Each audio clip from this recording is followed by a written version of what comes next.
I was going to ask you a question. Oh yeah, what's that then? Who was the first monarch to put their face on the paper currency in Britain? I've got 4 options to choose from. Okay. Yeah? Edward VII. Right. George V. Okay. Elizabeth II. Or Victoria.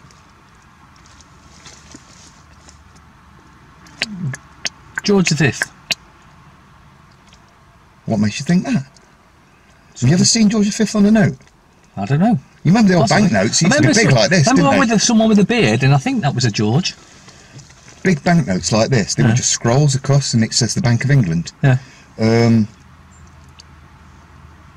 Pays the bearer on demand the sum of so much in silver or gold. Oh, so it was a promissory note. Yeah. But for gold or silver. So it was actually worth something back then. Yes. We're going to talk about this book in a second.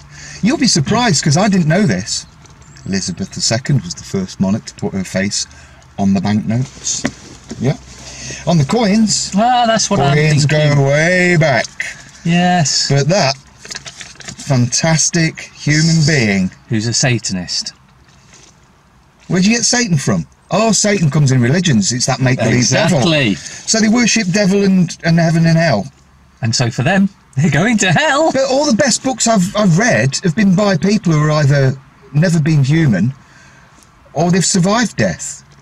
Survived death? Yeah, and they realise that there's only light and unconditional love exists. That, I'm going to have to get my glasses out. And they were all actually one. And it's an experiment that's going on this planet. But yeah, the best books I've read have been by people who survived death. Now, I mentioned Jane Roberts before, and she channeled an energy personality essence who's no longer physical, who said, you can call me Seth, but where we come from, we use telepathy, we don't need names. But are we physical? It's an illusion. Ah, well, because this is the dimension, 3rd dimension of physicality. So we're If the you imagination notice, of ourselves. These are 3 flat earthers, or square earthers, or cubed earthers. Have you noticed, look, these are 3-dimensional vessels that we're rolling around in. But apparently, our outer 5 senses make all of this an illusion. See? Now, I was wondering whether to read what I'd noted in this book, because it's about worship. Worship? And if you look at worship, if you look at the word worship, it says worthless. Yeah, so you're ready for a read? Oh yeah. Now, Seth, by the way, had lived all his lives and is now resident in the 5th dimension. And Jane Roberts, Jane Roberts and her husband Rob Butts channeled him in the 60s to the 80s. And the Seth material is one of the most fantastic books I've ever read. But this is by Susan Watkins, who was Jane's friend, and it's about their ESP class, which she held between 67 and 69. So you imagine it was in the 60s. It says, now, Seth does not dig worship. Oh, the divine light. Seth does not dig worship, Seth said to one of us one evening. For one thing, Seth understands worshippers, and when one understands worshippers, one does not dig worship. Well, I don't like it because it's got the word ship in it for a start. Yeah, why would you want to worship yourself, to be worthless? So it goes on. If you will think this sentence is over, then you will realise that those who worship do no real honour to the object of their worship. For upon that object they place all of their hopes, all of their dreams, all of their inadequacies, and all of the responsibility for their lives. That makes sense. Great God thing up there! Save me! Help me! You've made me this way! You should be doing things for me! And even a sane God would refuse to accept such a worship. You're all gods in creaturehood, Seth, the energy personality essence, says. The God would understand also the nature of the universe and the nature of playful creativity, and would know that such a worship is, at its base now, a denial of the very vitality of life, your lives. For all that is, and I add, all that ever was, all that ever can be, endows creatures with a latent capacity for the greatest kind of creativity. We're all co-creators of the past, present and future. You are gods in flesh. You get it? This is ultimate self-realization. If we were to do any ill will, harm or loss to anybody else, if we're all one, who would we be doing it to? Ourselves. Correct! It's not right or wrong, but it's correct. It makes sense.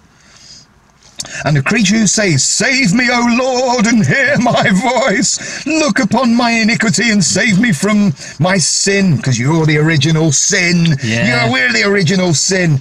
"And rule thou my life, which thou hast indeed given me," says, really, "O Lord, thou hast given me no capacity for reason, for thinking, no free will, no power, no authority. Obey your authority.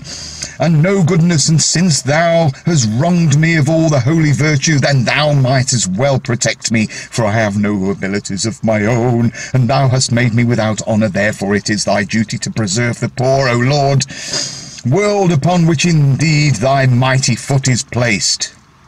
What? Exactly. So Seth does not dig worshippers, but worshippers have to face the God that they believe they are worshipping, don't they? That's why I was saying the likes of the Queen, who's a Satanist, is going to have to face her version of the devil when she pops a lot. Well, they've invented these religions to have this belief system, but it's that they're just lying to themselves and they're lying to us. And they always say, "Oh, you can believe in whatever religion you like, right? But it always has a God, which actually you are. So don't get big-headed, because so are we. Right? You are God. And repeat after me: you are God. You are God. Right? For they are saying, you have made an inferior product, a flawed image. I am despicable, and therefore, although I adore you, and I say, yea, though I travel through the valley of death, etc., etc., etc. So they're saying, basically, they're saying, you, great God, up there in those clouds, Yeah, apparently. you've made me the original sin, this really crap product. And made me inferior. Inferior, flawed, rubbish. And though I say, I adore you, O Lord, what I mean is, I hate you because you have created me an inferior creature, the original sin, and therefore I will make you pay for my iniquities. O Lord, are yours. How can I be good when thou hast made me evil? How can I hold up my head in the universe when thou hast made me flawed? Therefore do I crawl upon my knees to show you that I cannot stand upright before thee, and thou hast made me a flawed, rubbish piece of individuality. Allah Akbar! God is the greatest. What kind of God would want to say that? Yeah? Such words. A God with a big ego. But if you don't do what he says, He'll smite you down. You'll go to hell, and you will burn until your flesh burns off, and it will regrow and burn again. What kind of person would do that to themselves? Yeah, but I'm still getting me 99 virgins, aren't I?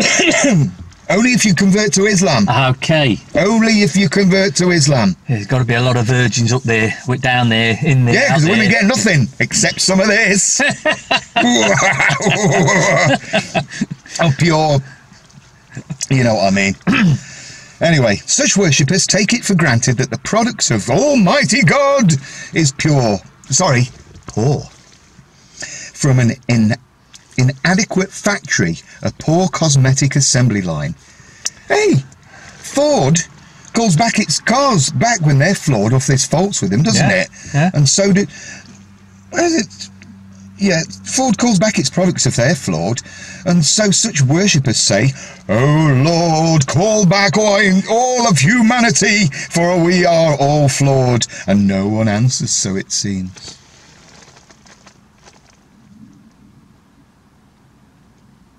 Can you hear that?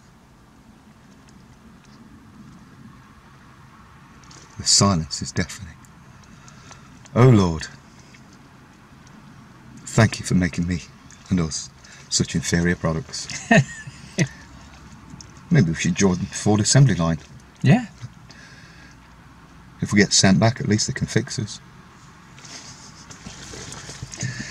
Conversations with Seth. Story of Jane Roberts' ESP class by Susan M. Watkins. Absolutely superb. And Susan, if you're watching this, I'd love to meet you. She's still around. She does the Seth conference.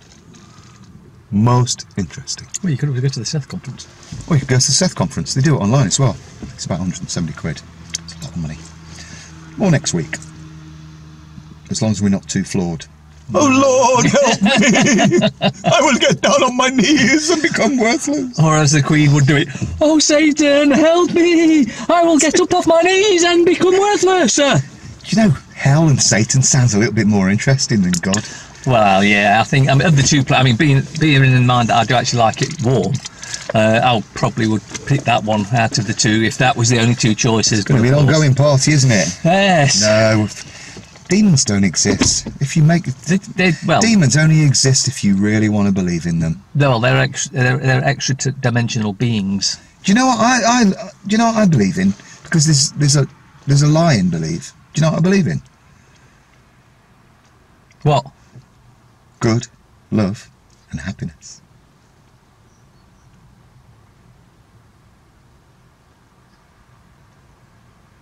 Dennis Healy. World events do not occur by accident. They are made to happen, whether it is to do with national issues or commerce, and most of them are staged and managed by those who hold the purse strings.